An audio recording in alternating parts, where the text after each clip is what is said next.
शामिल करते हैं कराची शहर से हमारे डिस्ट्रिक्ट रिपोर्टर बाबर खान की रिपोर्ट के मुताबिक डिस्ट्रिक्ट के माड़ी बल्दिया टाउन में मूसा फाउंडेशन और फारहान एजुकेशन नेटवर्क की जानिब से एक शाम बल्दिया के नाम मुशायरा शाम सखन बाकायदगी से बड़े जोशो खरोश अंदाज में मनाया गया, जिसमें नामवर शायरों, उर्दू अदब और उर्दू जबान से मोहब्बत रखने वालों की बड़ी तादाद में खवातीन व हज़रात ने भरपूर शिरकत की।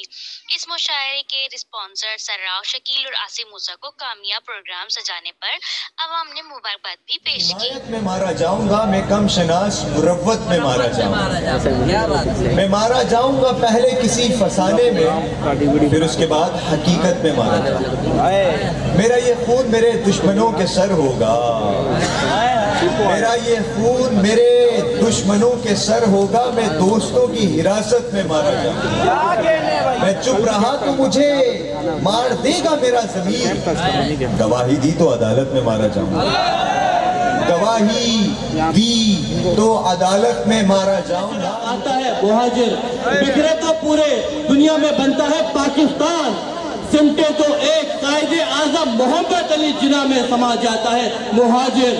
जिए मुहाजिर, जिए पाकिस्तान।